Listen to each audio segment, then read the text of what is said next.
Andito pala yung maggagawa ng aming stako dahil na-damage siya sa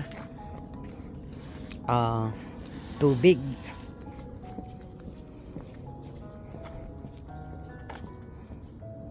Ayan yung maggawa ng stako, guys. Kasi hindi ko siya nabantayan. May mga sprinkler pala dito sa home association ngayon. Dahil sa may mga tanim din ako, hindi lahat siya naka-on. Automatic kasi ito, mga madaling araw minsan nag-o-on siya. Ngayon dahil sa mga tanim ko rin, hindi ko siya nabantayan na nag-penetrate na pala sa wall papuntang loob. Kaya yan lalong na kaming natagalan dito dahil ayaw nilang ilagay yung flooring hanggang sa maayos na yung stako dito sa labas. At yan na nga, kahit ayaw ko, binunot ko na yung tanim dyan para hindi na papasok yung tubig. Pag nagdidilig ako, dito na lang. At yung mga sprinkler dyan, pina-turn off ko na. Saka dyan, gustong gusto ko pa naman yung mga tanim dyan, pinagbubunot ko, guys. Yan. Kaya yan ang inaayos nila ngayon, yung stako. Kaya tumataginting na naman yung kulang-kulang 3,000 nito. At hindi siya babayaran ng insurance. Sa amin galing ang pambayad nito. Kaya sana matapos na ito at gusto ko nang umuwi dito. At yan, linisan ko pa rin yan, bunutin ko yan siya. Yan siya, guys, bunutin ko yan kasi yung roots niyan doon, hindi ko na kailangan magdilig-dilig doon against the wall.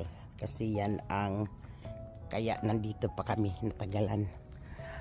At yan, malaking trabaho din sila kasi inaayos talaga nila yung walls, guys. Ayan. So, yung nilagay kong ground coffee dito,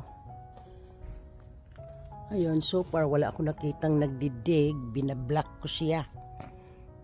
Ayan, talagang malaking damage. Kaya sabi ko, pagbunutin na lang yung mga halaman. Pati itong kanas, guys, talaga naman pumasok sa loob. Kahit pala walang init, nabubuhay pala siya between the walls. Kaya nung pag-alis ng wall sa loob, nandoon sa gitna yung yung kanas na yan. Kaya may time talaga ako ngayon na pagbubunutin ko yan para hindi na siya tutubo dyan. At laging moist yan dyan. Kaya pala yung sprinkler hindi ko nakikita dyan pag naka-on. So nagbisi kasi ako sa trabaho. Ayan, nilagyan nila ng chicken wire doon. Chicken wire ba yan? Talagang malaki ang damage talaga. At sabi ko, yung halaman, wala akong time magbunot. Gusto ko pa naman yun, bigay ng lovely cousin ko yun, yung matinik nga siya. Ewan ko anong pangalan yan. Kaya talagang hinawi nila para masaayos. Kaya ito lang ang pag may bahay ka, talagang pay attention talaga sa kapalibutan. Nakaligtaan ko lang talaga, hindi ko nabantayan.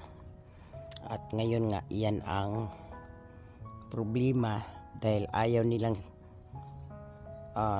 umpisahan ang looban hanggang hindi maayos itong pag-aayos ng stako. Kasi yung tubig, yung moisture ng tubig na pupunta doon sa loob, At yun ang nag-cause ng damage. So, which is maganda din guys dahil talagang solid ang paggawa talaga. Kaya yung mama, ayan oh. Ito pala yung ginagamit niya. Kaya marami siyang trabaho. Pangalawang araw niya itong pangatlo pala. Trabaho niya ito. Tapos ito yung nilagay nila sa wall. Ayan. Bago nilalagyan ng simento. Ewan ko ba anong klase ito yata yun oh. Hindi ko naman kasi alam yung mga ano yan. Ang ilalagay nila guys. Yan. Kasi hindi ito solid semento yung katulad sa atin sa Pilipinas, talagang sementado. Ito hindi. Ang gitna nito mga wood. Ayan. So isang bahayan lang kami guys, isang roof lang kami. Ayan, iba ang nakatira dyan, tapos kami dito.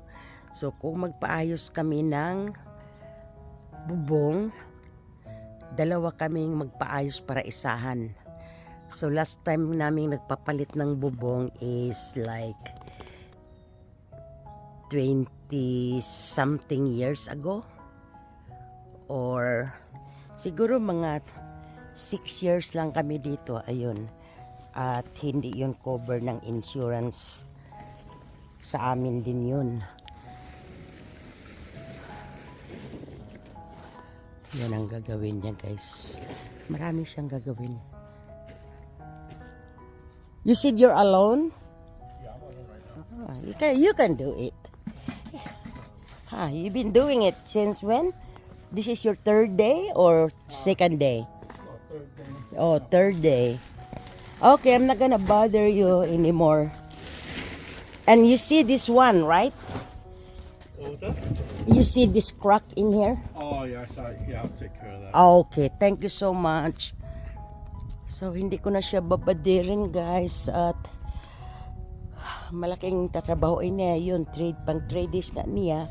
First time ko lang rin pumunta dito simula nang ginawa ito. Dahil nga nagkabisihan kami sa work.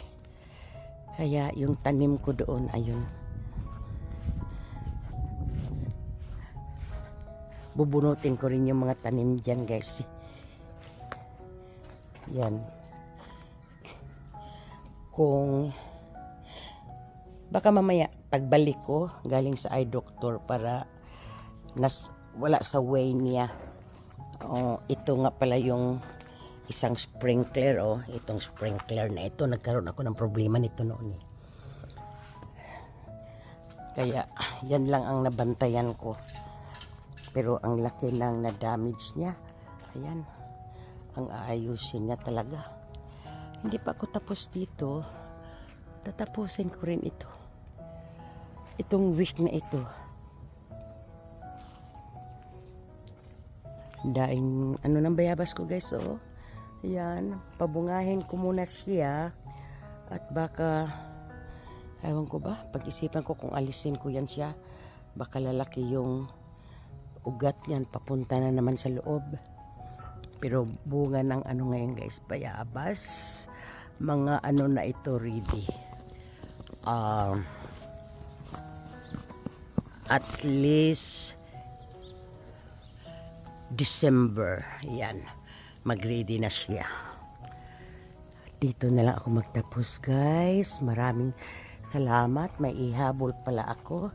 Binigyan ako ni Dang Grits. Katrabaho namin, taga-office. Ayan, binigyan niya ako ng kamuti. Ayan, nandyan pa rin yung sa loob yung patatas ko. Hindi ko na siya kinuha, pero kailangan ko siyang ilagay nga dyan. Ayan, lumaki na grits. Ayan, may kumakain. Di bali, maalagaan rin kita sa week na ito. At mahaba ang off ko ngayon. Hanggang dito na lang guys. Thank you for watching.